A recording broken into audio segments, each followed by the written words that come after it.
Bueno, Oshi, un gusto estar contigo en este espacio. Eres bienvenida aquí a Clash, un medio que busca informar desde una mirada decolonial y de una mirada también transversal de América Latina, del Caribe, de lograr comprender aquellos temas que en este momento están en auge y que logramos comprender a través de personas académicas y expertos como lo eres tú. Eh, Ochi Curiel es activista dominicana, teórica del feminismo latinoamericano, caribeño. Además, eres antropóloga y una portavoz de un feminismo autónomo, antirracial, antiestructural, lo podríamos decir así un poco, y también de una u otra forma vas en contracorriente de lo que ha venido siendo estructurado por el eurocentrismo. Además de esto, me sorprende que eres cantautora, entonces ahí hay una línea artística muy interesante. Entonces, bueno, bienvenida a este espacio. Bueno, pues muchas gracias por la invitación. Me encanta que haya gente que se proponga un periodismo distinto, ¿no? Necesitamos otras narrativas, otras interpretaciones de las realidades con una visión más crítica. Así que muchas gracias por la invitación y bueno, espero que este diálogo sea chévere. Bien, sí, exacto. Una conversación muy abierta.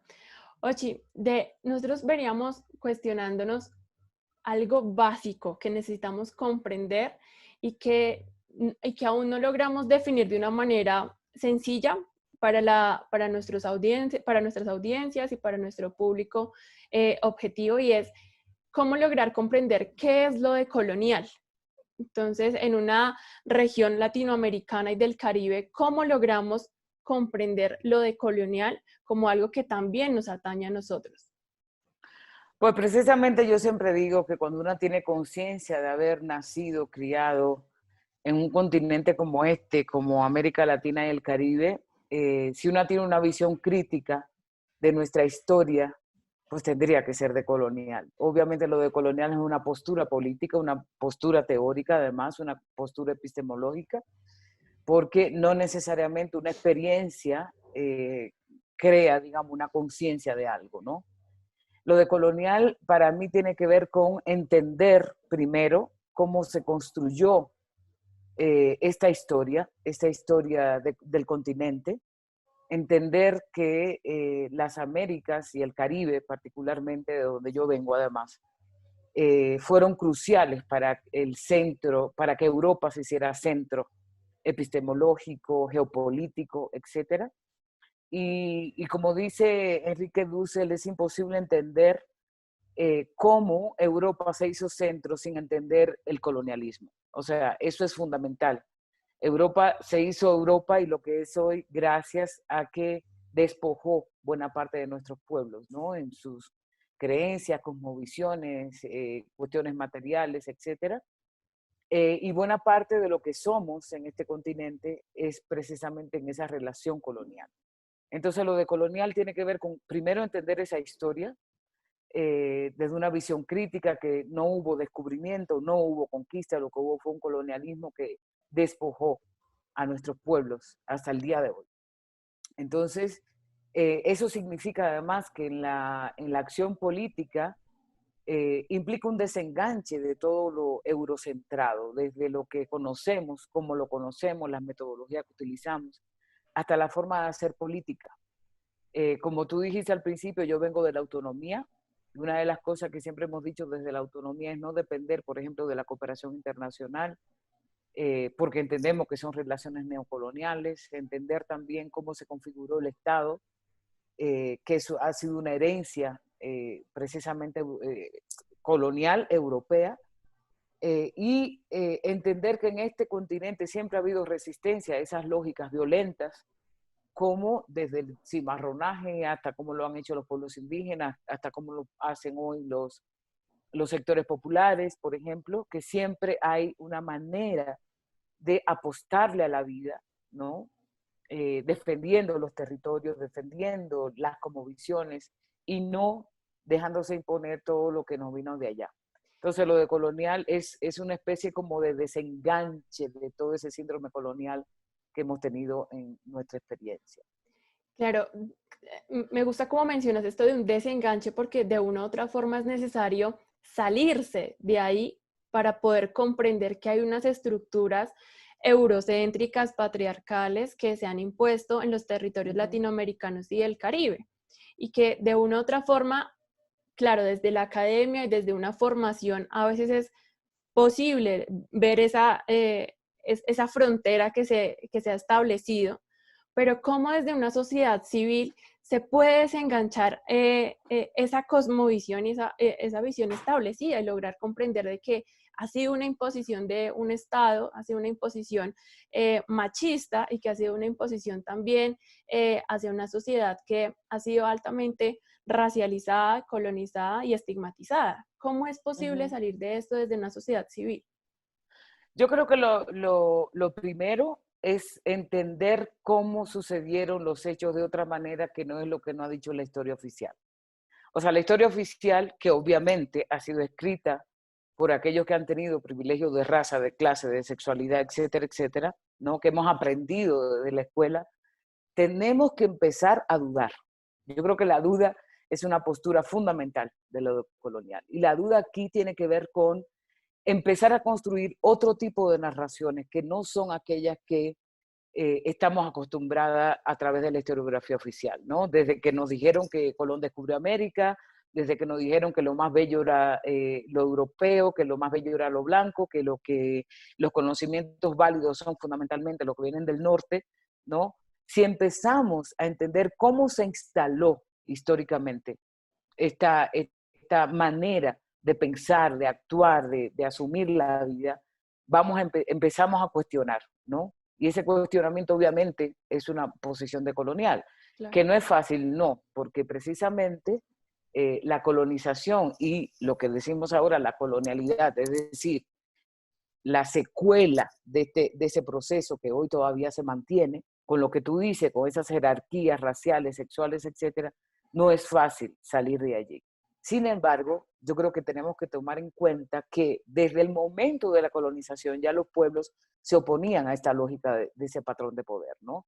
Por tanto, esa ha sido siempre nuestra esperanza, no pensar que es ahora que se está haciendo descolonización, sino que hace tiempo que se está Claro. haciendo descolonización. Los pueblos han logrado, digamos, enfrentar esta lógica de poder. Entonces, la sociedad civil, a mí no me gusta ese término porque es muy amplio, ¿no? Y o sea, en la sociedad civil hay de todo. En la sociedad civil inclusive hay Somos todos, fascistas, y hay claro. racistas, y hay sexistas.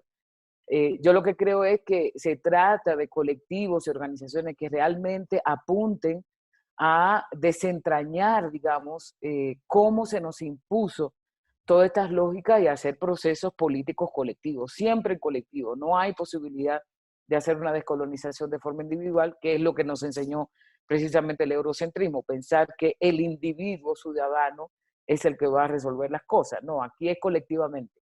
Y es colectivamente a través de procesos profundos de educación política, de acciones colectivas, desde la autogestión, desde la autonomía, y es por ahí que va la cosa. Es muy cierto porque el cambio es imposible si se hace de manera individual. Y yendo a este tema de la colectividad, eh, el año pasado vimos una movilización enorme que a veces irrumpe un poco también con ese concepto de por qué cuando sucede en Estados Unidos o en el norte, las cosas sí son visibles, la movilización sí es posible, o sea, Ujú. y llega el movimiento de las vidas negras importan en Estados Unidos, una revolución antirracial, un grito en el mundo de, hey, algo está sucediendo con esta violencia estructural racializada. Y desde América Latina lo veíamos, o sea, también como espectadores, lo veíamos como espectadores, ¿qué está sucediendo allá? O sea, ¿por qué la gente se está movilizando? Y por qué incluso algunas personas en la parte de América Latina y del Caribe también se movilizaron en pro de esto, ¿no? Porque se sentían identificados con esto. Ujú. Pero ahí quisiéramos saber cómo logras ver ese racismo del mestizo, ese racismo que no logramos comprender cómo nos identificamos con esa movilización del norte y no con movilizaciones que también se han realizado en América Latina. Sí, eso es una muy buena pregunta. Mira, bueno, te voy a responder la pregunta en dos partes. Lo primero es que hay que entender un poco la sociedad norteamericana, donde la supremacía blanca ha sido bastante fuerte en términos estructurales, ¿no? O sea, lo que sucedió con este movimiento tiene que ver con la gota que derramó el vaso de años y años de segregación racial, ¿no? Y obviamente con un presidente como Trump, que lo que hace es mover una serie de actitudes racistas que ya existían en Estados Unidos y obviamente eso explota. O sea, la supremacía blanca se siente con una legitimidad para actuar en términos racistas, como vimos el caso de John Floyd, como vimos el caso de muchas personas negras, digamos, que fueron asesinadas, ¿no? Entonces, eso hay que entenderlo desde ahí. Lo otro que hay que entender es que la geopolítica también marca una serie de tendencias. Y Estados Unidos siempre lo ha hecho en la economía, siempre lo ha hecho en los conocimientos y también lo hace en los movimientos alternativos, si quieres, ¿no? Por ejemplo, no es casual que cuando hablamos de feminismo negro, las principales referencias son fundamentalmente las afro-norteamericanas, ¿no? Angela Davis, Bell Hooks, etcétera, aunque Sí, sí. tenemos aquí una serie de pensadoras eh, de muchos años que estamos produciendo, sin embargo, esas son las que más se reconocen, tiene que ver con la geopolítica del conocimiento en este caso. Eso por un lado. Entonces, tomando en cuenta esta situación, cuando hablamos del racismo en América Latina y el Caribe, el racismo aquí por la ideología del mestizaje, porque aquí el Estado Nacional se ha creado y la lógica, digamos, de la nación se ha creado con base a pensar que siempre hubo mezcla y que lo que somos es una mezcla de muchas cosas, fundamentalmente indígena, negra y blanca, ¿no? Esa ha sido, digamos, la ideología que los intelectuales y las intelectuales han instalado en estos países. Por tanto, es mucho más difícil visibilizar el racismo a pesar de que funciona casi exactamente como en Estados Unidos, obviamente con algunas características distintas. Pero es esta ideología del mestizaje que ha colocado, digamos, entender el racismo como si fuera, como que no existiera. Eso es una cosa como de Estados Unidos o de Sudáfrica con el apartheid, ¿no? Y eso ha sido uno de los problemas más difíciles en la acción política antirracista, la negación del racismo como tal, ¿no? Y obviamente con el tema de los mestizos es mucho más complicado, porque el mestizo en este contexto es privilegiado, ¿no? Y eso más cuando se articula al tema de clase, por ejemplo. Es decir, que tú eres mestizo y tienes posibilidades de clase, pues obviamente tienes privilegios tanto de raza como de clase. Obviamente aquí en estos países nuestros también hay personas mestizas que no tienen digamos, una serie de privilegios, ¿no? Pero las poblaciones afros y las poblaciones indígenas históricamente han sido las que han sufrido precisamente, no solamente el racismo, sino también el clasismo, y cuando hablamos sobre el tema del sexismo, más todavía, ¿no? Y es Claro. lo que hemos dicho de poder entender cómo se imbrican, digamos, esas opresiones de raza, de clase, de sexo y sexualidad en un contexto tan complejo como este, como América Latina y el Caribe, precisamente por estas ideologías históricas que han asumido que aquí no hay racismo, que lo que hay es fundamentalmente una diferencia de clase, por ejemplo. Em, Quiero entrar a un tema muy relacionado con desde lo ambiental, pero también lo ambiental con un enfoque de género, porque sabemos que todos sufrimos los efectos del cambio climático y de la crisis socioambiental, pero las mujeres lo sufrimos de una manera diferente. Uh -huh. Entonces, quisiera saber cuál es tu perspectiva de cómo estos megaproyectos y cómo esta industria europea y norteamericana afecta a las mujeres en términos ambientales. Mira, yo tengo ahí una diferencia con los feminismos hegemónicos, porque esa perspectiva eso no quiere decir que haya fenómenos sociales que afecten de manera particular a las mujeres, como por Claro, ejemplo la violencia, ¿no? claro, Sin embargo, cuando estamos hablando de comunidades, y esto es una posición bastante decolonial, la que voy a decir, no estamos hablando de las mujeres por un lado y de los hombres por un lado. O sea, los megaproyectos, las lógicas neocoloniales que se están imponiendo están afectando a comunidades enteras. donde están las mujeres, están los hombres, están los niños y las niñas, están las personas trans, están los animales, está la montaña, está el río. Y eso es una de las cosas que nos han enseñado las comunidades indígenas y afro, es decir, no hay nada por separado. Lo que ha venido a traer el feminismo hegemónico es esta lógica de pensar en proyectos separados entre mujeres y hombres, cosa que yo hace tiempos dejé atrás, precisamente entendiendo que la lucha tiene que ser comunitaria, como lo han llevado siempre, ¿no? Y el feminismo tiene que revisarse en ese sentido. Que hay cuestiones particulares en digamos, en esto que tú dices, sí. Por ejemplo, cuando hay un proyecto, un megaproyecto que se instala en una comunidad, a pesar de que toda la comunidad, como ya dije, está afectada, por ejemplo, hay una lógica hacia la violencia sexual que muchos de los trabajadores o de los empresarios empiezan a tomar los cuerpos de las mujeres para desde lavarle la ropa, desde hacerle de la comida, hasta de usar sus cuerpos en términos de violencia sexual. Y eso lo hemos visto aquí en Colombia, por ejemplo, ¿no? Lo hemos visto en muchísimos países donde ellas son afectadas en ese sentido. Además, muchas de las mujeres, como ya sabemos, pues son las responsables de las familias, ¿no? Precisamente por la lógica machista que existe de que muchos hombres no se hacen cargo, digamos, de la responsabilidad y del tema del cuidado fundamentalmente. Entonces, obviamente, esto viene a afectar a las mujeres, pero no a cualquier mujer, ¿no? Que ese es el No, otro problema del feminismo claro. hegemónico, son las mujeres que están en las comunidades, las afros, las indígenas, etcétera, las que están fundamentalmente afectadas por esto. Entonces, ese es uno de los análisis que nosotros hacemos como decoloniales, que no vamos a hablar de la perspectiva de género, porque la perspectiva de género no puede describirnos algo, pero no da suficientes elementos analíticos para profundizar en lo que está pasando. No son a todas las mujeres, son aquellas mujeres que precisamente están afectadas mucho más por el racismo, por el sexismo, por el clasismo, y obviamente estos proyectos pues le afectan mucho más. Y cómo ha surgido también en América Latina históricamente una visión de un feminismo decolonial, de un feminismo porque también es cierto que desde la academia a veces se han establecido un feminismo en algún momento radical en el que la mujer de privilegio tampoco puede ser vista desde el feminismo. Y eso me parece que también es supremamente agresivo con el género, porque cualquier mujer que se sienta representada e identificada con el feminismo se puede considerar que puede estar a favor pues, de la defensa de los derechos de las mujeres. ¿Cómo logra ver usted este feminismo decolonial?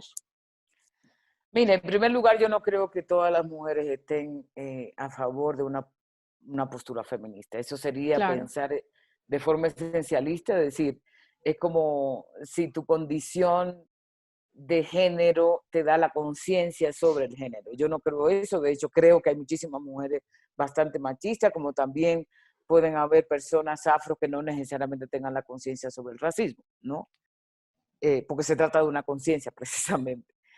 El feminismo decolonial, y es bueno una oportunidad para aclarar eso, no sale de la academia, y eso es muy importante.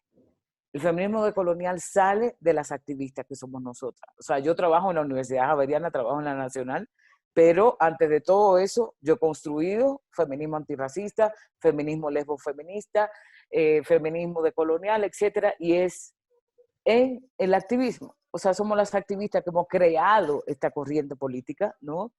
Obviamente no hemos alimentado de una parte de la academia crítica, por ejemplo, lo que es lo que se llama el giro decolonial, que son pensadoras y pensadores que tienen un pie en la academia y tienen un pie en el activismo también, pero digamos, esta propuesta de feminismo decolonial, de pensar primero en un cuestionamiento a esta universalización de las mujeres, de pensar que no es posible pensar solamente el género, sino articular género, raza, clase, sexualidad, que eso ya lo aprendimos del feminismo negro, es fundamental, y no solamente en términos teóricos, sino en términos políticos, es decir, que los proyectos políticos impliquen, digamos, una lucha frente a todos estos sistemas de opresión, ¿no?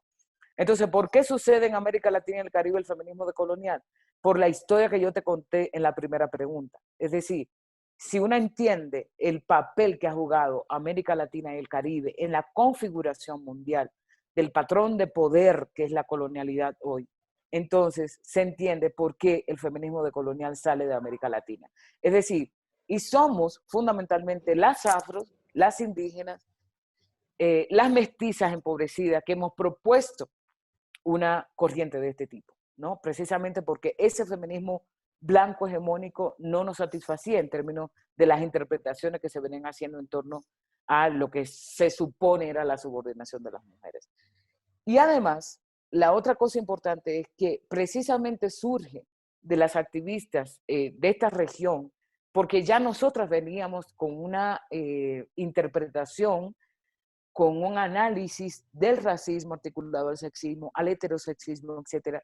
Por eso, cada vez que yo doy feminismo decolonial, lo primero que yo hago es, vamos a ver cuáles son las fuentes fundamentales del feminismo decolonial, que son el feminismo negro, el feminismo lésbico, el feminismo autónomo, es decir, todas estas corrientes políticas que eran críticas precisamente al feminismo hegemónico blanco, ¿no?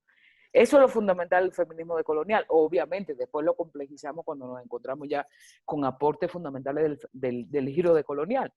Pero por eso surge, digamos, en esta región que por suerte ha servido también a otras regiones de países de la zona llamada, entre comillas, tercer mundo, también le ha servido como un referente importante. Y hoy el feminismo decolonial, pues por suerte es un referente más allá de esta región.